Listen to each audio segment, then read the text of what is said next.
Hey guys, we need to talk about Campi Flegrei again. Campi Flegrei is right in the middle of an earthquake swarm. So I just told the guys they're not really interested in that, but I hope you do guys. See, he says no. So I will go inside and I will tell you what's going on, because this is a little bit concerning, or let's say it is quite concerning, because it has been going on for quite a while. And guys, stay tuned till the end, because there'll be a little bit more of an insight in what I'm doing here on the farm. So guys, we really need to talk about Campi Flegrei, and it's rumbling there. There's an earthquake swarm going on, and it has been going on for quite a while, and the earthquakes are going in the higher range, so that the authorities are now planning to go through evacuation scenarios or even rehearse evacuations. And we're talking about an area with millions of people, with an area that includes Naples, that has 3 million inhabitants, and about 500,000 people in the direct proximity of this spread out caldera of this volcanic system that is as wide as 100 kilometers and stretches even into the city area of Naples and out into the Gulf of Pozzuoli. So this is really, if this thing erupts, this is something very, very big, and it's called a supervolcano. But guys, what is a supervolcano? Let's talk about this. So I think we should be aware of what we're dealing with here. So roughly it is thought that there are about 20 supervolcanoes on Earth. Yellowstone, for example, but also Campi Flegrei here in Italy. So supervolcano isn't really a scientific term that has been existed for a long time. It was basically invented, or it was first used in the 1940s, and since then in the early 2000s it has gained a lot of popularity to call these kinds of volcanoes supervolcanoes, and now it is widely accepted in the scientific community. So when is a volcano categorized as supervolcano? And that's the interesting part here, and I think that helps us understand what we might be dealing with here in Europe with Campi Flegrei. And if you're in North America, Australia, or wherever in the world, you might think, yeah, that's Europe, right? Not a big problem, no biggie. Or even if you're in some European country, well, watch out, because this thing has produced something in the past, that is spewing out ash clouds into the atmosphere that's blocking the sunlight, has created mini ice ages, and scientists are saying if there's a full eruption on Campi Flegrei, we only have 74 days of food left, and not only in Italy. So a supervolcano. A volcano is categorized as a supervolcano if it is able to produce a magnitude 8 eruption on the volcanic explosivity index, so magnitude 8. And if it is then able to charge more than 1,000 cubic kilometers of material into the atmosphere, if it's able to discharge that 1,000 cubic kilometers, not meters, right? If you're watching my channel, you're probably following my Iceland reports. What's going on in Iceland? There is an eruption going on right now, and that's threatening the town of Grindavik and other infrastructure. It's been pretty dramatic there, but not in a way that this would be an explosive eruption. That's a fissure eruption, and right now it's the magma's coming out with 3 to 4 cubic meters per second, and I think we're at a range of roughly 35 million cubic meters that have come out in this eruption so far since March 16th. So think about 1,000 cubic kilometers of material has to be discharged from a volcano. You can imagine how much that is. So these eruptions, these kinds of eruptions that are able to do that, are called super eruptions and are the biggest and the most explosive of all. And if this is mixed with water, it gets even worse. And since this volcanic system stretches out into the Gulf of Pozzuoli, and we have seen some rattling there, some earthquakes, if it mixes with water, it's even more explosive. So before one of these super volcanoes erupts, or before any volcano erupts, magma collects usually from a deeper magma reservoir in a chamber that is closer to the surface, that is just below the surface, and pressure builds up in that magma chamber. And then this can result in the rocks that lie on top of this magma chamber, that they're becoming less and less stable because the magma chamber is lifting up. It's lifting up the land. It's breaking up the crust. So the overlying rock is becoming less supported.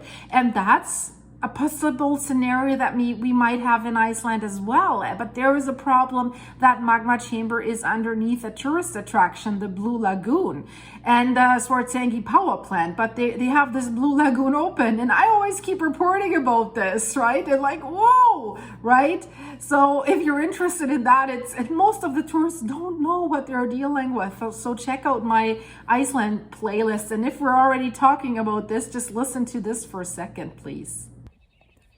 So guys, and since we're almost in the middle of the video, can you do me a favor and let's try to give this video as many likes as views? These guys would say thank you as well. So please like it right now so that you don't forget it. And of course, subscribe. I would love to have you here, but let's continue.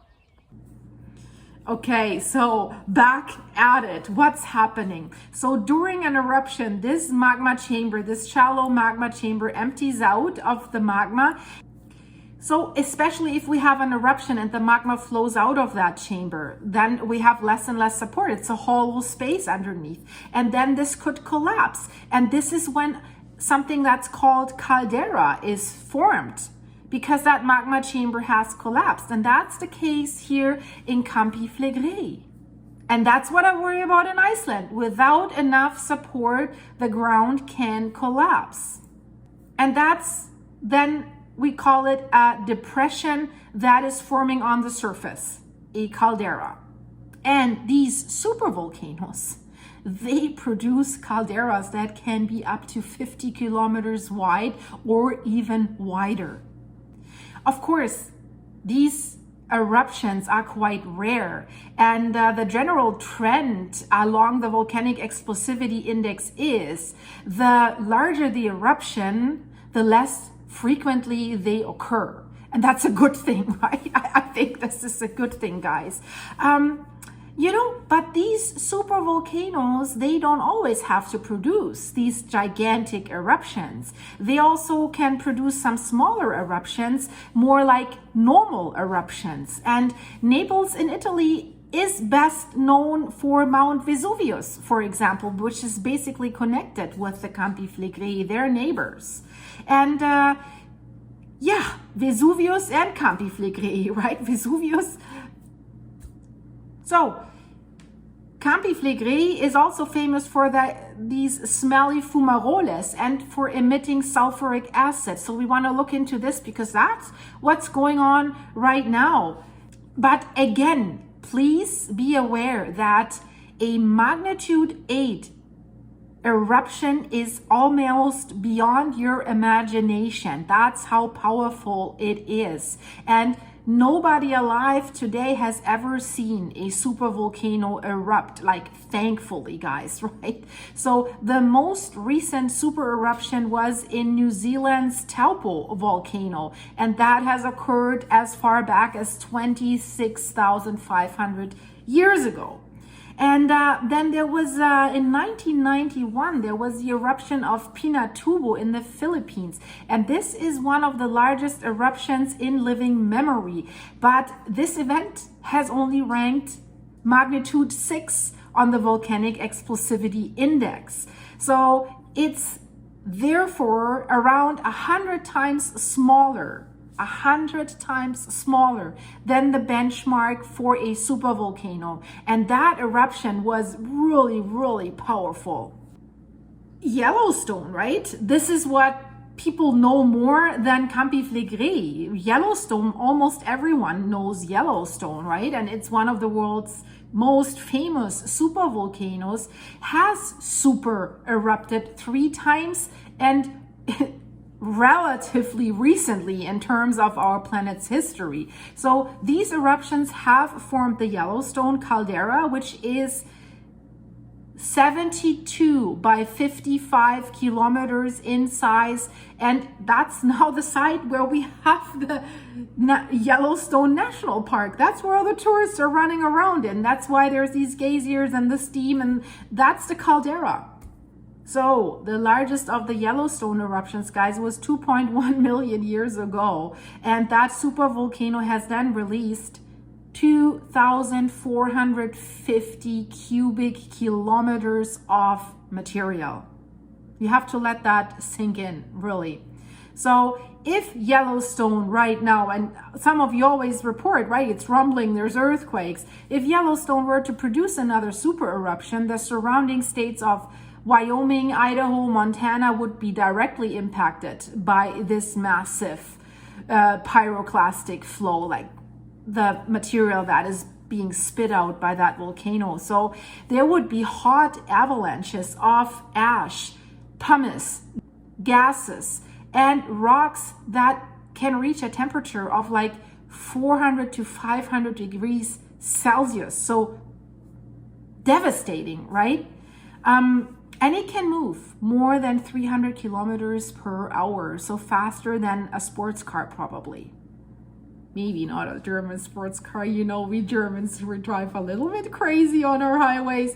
Well, not so anymore, because we've got weird governments in place that want to restrict that. Although Germany, according to statistics, has the least fatal accidents, especially compared to the US and Canada. There's way more accidents, although there's such a strict speed limit. But that just on a side note, I'm a car addict. I like to drive, and that's why since I've been in Canada, it's I really miss driving, because here at some country roads it's like 60 kilometers per hour, where in Germany it's like 80 or 100 and you drive 100 or 120. But yeah, Silky, shut up. We're talking about volcanoes. So 300 kilometers per hour, they can travel for more than 100 kilometers, right? So you can, if you're sitting in your garden and a 400 to 500 degree hot rocks fall onto your head 100 kilometers away from Yellowstone, that's not really great. And you can't outrun that massive material flow that's coming. It's going to destroy everything in its path. That's a fact. So if there was a Yellowstone super eruption, it would not only be the direct area that would surround this eruption, the whole continent of North America would be affected, guys. And that's why it's the same in Europe. It's possible that the surrounding 800 kilometers beyond the reach of these flows would be covered in a thick blanket of ash, with the thickness decreasing further from the volcano. But the problem is, if all the land is covered with this thick ash, you can't grow anything, right? And then the ash is also in the atmosphere, so it blocks the sunlight. That's why stuff like this, it's really, we have to take this serious. And if something like this happens in Europe, very, very densely populated, that would be absolutely catastrophic. If Campi Flegrei has a full eruption, it'll do what I just described with Yellowstone, and both supervolcanoes, if they erupt explosively, and even if it's a smaller eruption at another volcano, they shoot gases up into the atmosphere.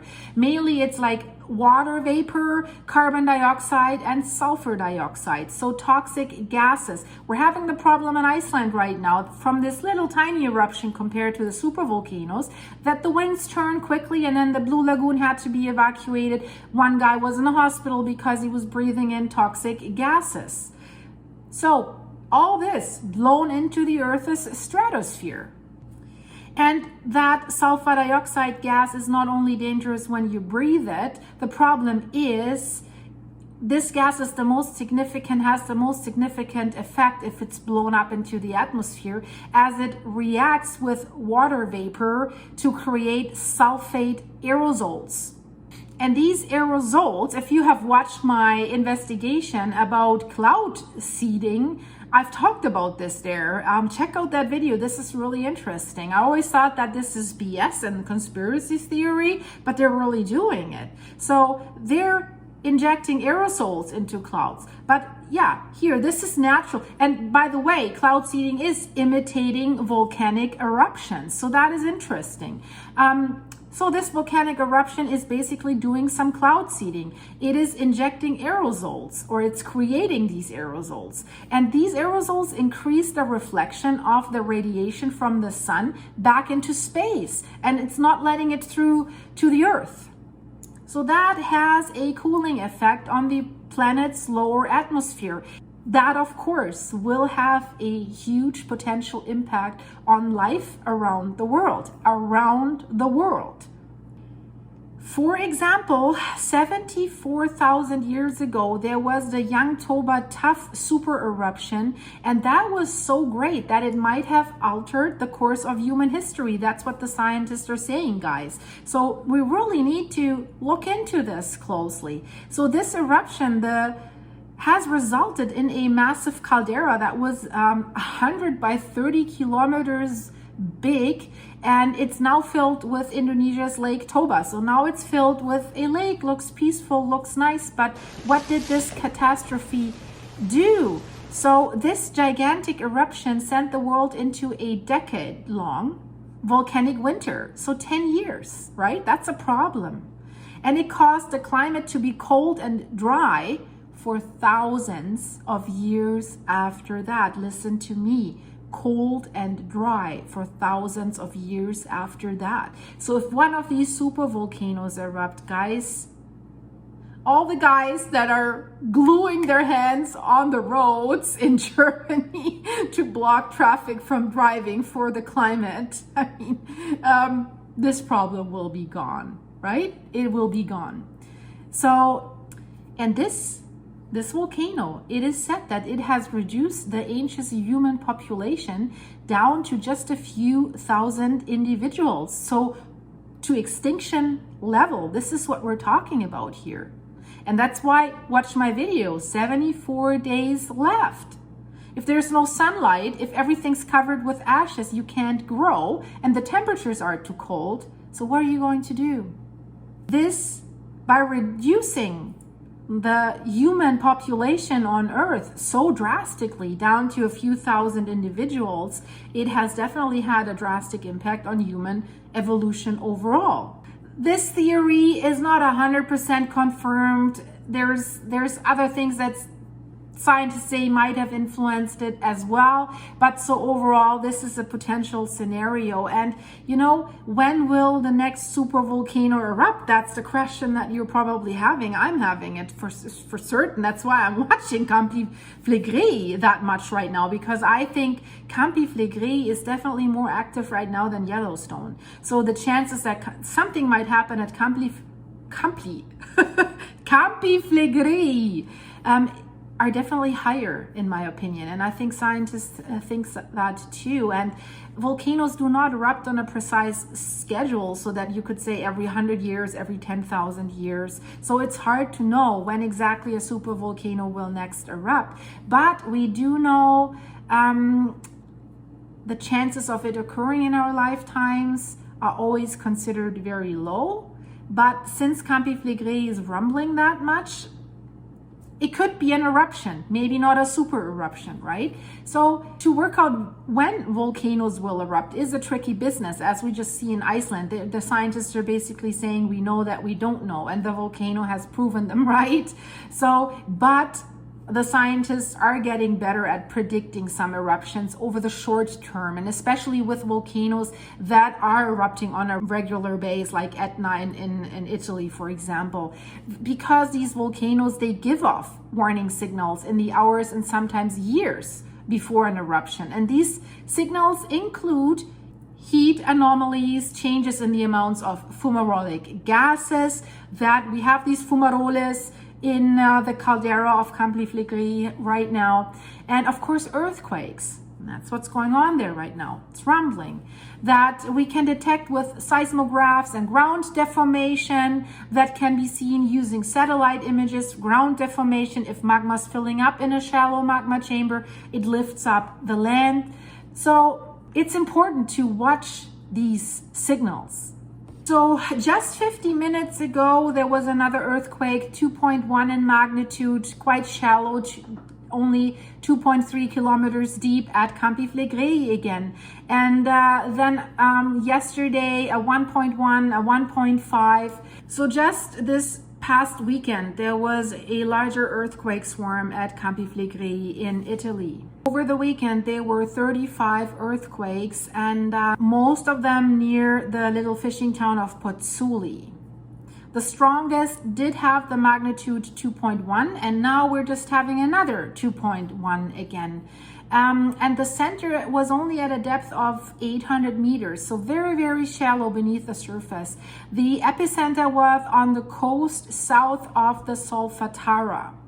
And we want to talk about that as well. The Solfatara is basically that caldera that you see here on the map. That's what they call this area, where we have these fumaroles, where the gas is coming out of the ground. Many earthquakes have occurred in this area, in and around that crater, which has very active fumaroles, where the steam is coming out from the ground. And on the northern edge of that area, there is also like a volcanic gas leak that has increased its activity. So the fumaroles and the gas leaks are increasing their activity, and that's concerning. One thing that has occurred, that the main fumarole, that they think that the activity that is coming out of there has weakened a little bit. That doesn't mean that there's no activity anymore, but it could be possible that the land rise, the land is rising there, the ground uplift, and the earthquakes that happened maybe did block the path for steam to come out at that fumarole. Maybe the steam is now looking for a different path where it could come out, maybe building up pressure right now and then coming out in another area. Also, there were several tremors in the Peschiarelli area, and what was noted there was, which is also something that we should really be aware of, there was an increase in the temperature of the escaping gases. Increase in temperature. Why is it heating up, right? Is there magma coming to the surface? So it did have 96 degrees. And this increase in temperature was accompanied by accelerated ground uplift.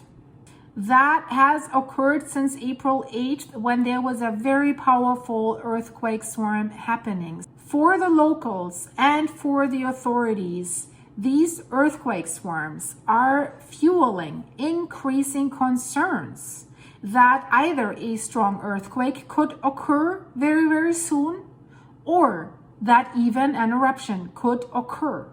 So that worries the authorities and the scientists. That's why they have recently decided to create a new evacuation route, because these are old, ancient settlements, right? You don't have a 6-lane Texas style highway going through Naples where everyone could just drive on and get out. These are tiny roads, old buildings, brick buildings that, you know, the earthquake swarm that usually comes before a big eruption, bigger earthquake swarms, buildings collapse, bridges collapse, infrastructure collapses, because old brick buildings, stone buildings not built up to code will block the road. That's why there are reports that the residents are more scared of an evacuation than of an actual eruption, and that's that the use of anti-anxiety medication is on the rise. So that is really, really scary. And you know, it's a beautiful area, but if you see these pictures, I mean, the settlements are really right up to the caldera, into the caldera, on the edges of the caldera, basically everywhere, right?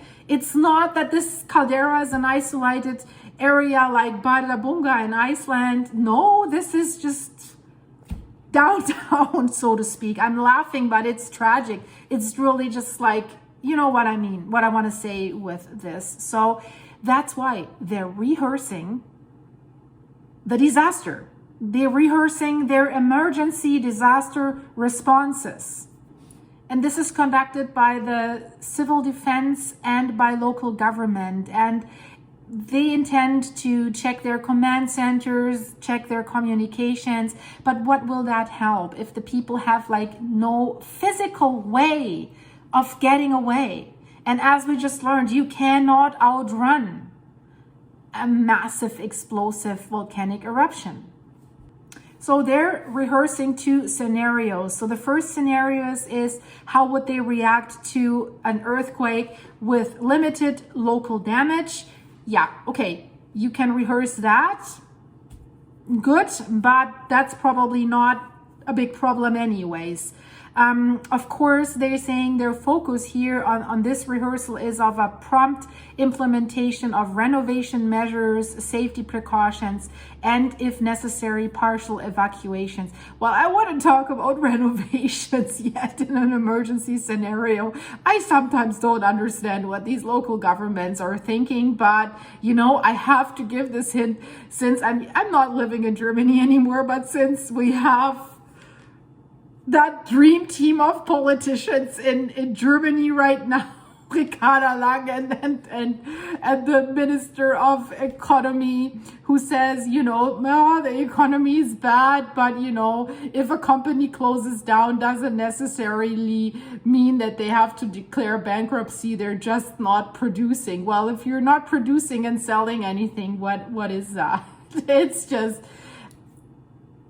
I'm not saying anymore. It's just sad. It saddens me to see how Germany is being ruined right now. And you know what? Okay, let me say this one more time, because you know I can't keep my mouth shut if I'm just attached to a topic. If you want to become a lawyer, you need to have a degree.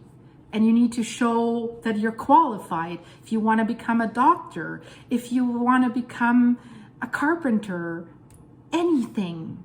But if you want to become a politician, you can be as dumb as a piece of brick and you can be in charge of a whole country.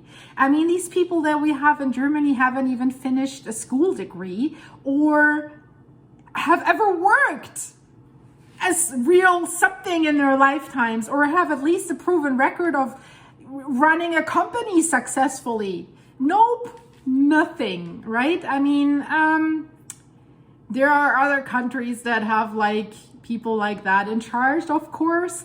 I mean, the Minister of Economy in Germany, I think he was writing books for children. That's his qualification. And I know some countries that have a drama teacher in charge, but let's not get into this, people. I don't want to become political. It's just, you know, you sometimes can't avoid it because you sit there and you watch things and then you're thinking, is this a joke? So I'm not saying, I really don't want to compare the officials in Italy here with the other people that I just mentioned. I mean, it's just, you know, before you can rebuild, you have to make sure everyone is safe first, especially if you rehearse a catastrophic scenario, you know, but they're focusing on eliminating hazards and restore affected areas. But that doesn't give me a sense of security. So imagine you live there and they're rehearsing how they can rebuild. Nice, but you know, if I'm covered by volcanic ash or if I'm buried underneath my collapsed home or whatever, that doesn't really help me, and that doesn't give me a sense of security that in case something really bad happens, that I have a chance to get out of there alive. Because if they're rehearsing the little scenario, but you know, the problem is, what else can they do? That's the problem here. What else can they do?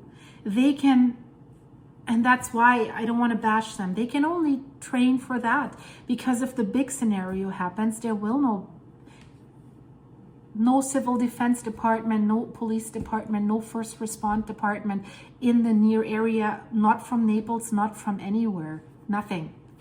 You can't rehearse that. And there might not be enough time to evacuate everyone, and they know that. And like months ago, they have, the government, the local authorities, they have tried to develop a new plan how they could evacuate people. But we have seen it in Kiev when people wanted to get out in the Ukraine, right, in the capital, when they thought the Russians are coming, and the Russians did come. The highways were blocked. right? It's still stand. The cars are standing. You can't get out, and it always happens in areas where there has to be a quick evacuation. And this is really sad, and this is really, really scary, guys. So I don't know what else to say. Yeah, for a super volcanic eruption, you can't rehearse because there's nothing left to save, sadly, as it is. You can only hope for other countries that are far enough away, or other areas that are far enough away, that they could do something. But as I said, it's a large radius. Everything's covered in ashes. The sunlight is blocked. You know, everyone has their own problems probably. So let's just hope it never happens. But, you know, let's be realistic. It will happen someday. And that's why it is concerning what's going on at Campi Flegrei. So I know this was a longer one, guys. I will shut up now. Thank you so much for staying with me till the end and for watching. I really, really appreciate this. And if you're new here, please subscribe. I'd love to have you on my channel. I'm reporting about a lot of things, so just check it out. And to my regular viewers, guys, I love you. Thank you so much for being here. Thank you so much for your ongoing support. And yeah, I promised at the end, this is what I did today at the farm, and this is what the horses did. Watch it. So yeah, guys, I'm actually doing something. I'm opening up another pasture for them right now so that they can have a bit of a fresher grass there. And of course they know that. So the crew comes. This guy, he follows me like a dog, guys. He's just amazing. And I have to be careful because I'm doing something that you're not supposed to do when you're with horses. But I'll show you later. I'm wearing sandals and you should not do that. But that's my crowd. That's who's following me. And now let's open the fence. Okay, guys, have fun. Bye-bye.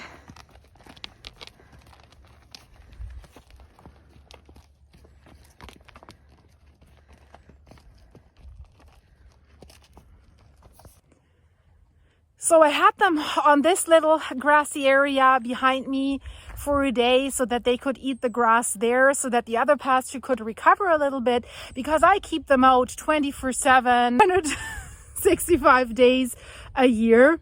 So they're natural, they're in herds. The climate here is so perfect. No biting bugs, nothing, no lightning, no hail, no storms, no tornadoes, no hurricanes. So it's perfect for horses, so I can do this. And I'll show you, they're coming back. They're so curious. They want to know what I'm doing here. So behind that bush, that's Ruben. He's checking out what I'm doing.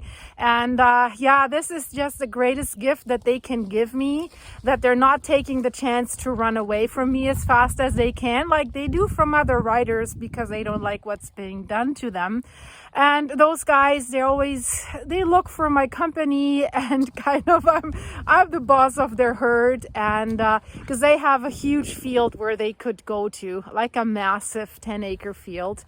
But they're staying here with me and with you guys. I guess they want to know what we're doing here, and they want to say hi to you, and thank you for the support that you're giving us, you know, on buymeacoffee.com/silky, and of course for the support with the supers, and for just watching this channel, guys. You're so greatly appreciated. The guys and I, we say thank you so much. And yeah, I hope to see you very, very soon with more from the critters and I and what we're doing. The weather is getting nicer, so there'll be more nice videos. I have raised this guy as a baby, all of them. They're my babies. No, they're following me. I wanted to do some work and clean the water troughs, but now they're coming with me, and then they're always biting in the troughs and throwing them away. So guys, you have a big field. This is so cute. I guess this is for you guys. They want to see you guys. They want to say hello to you guys.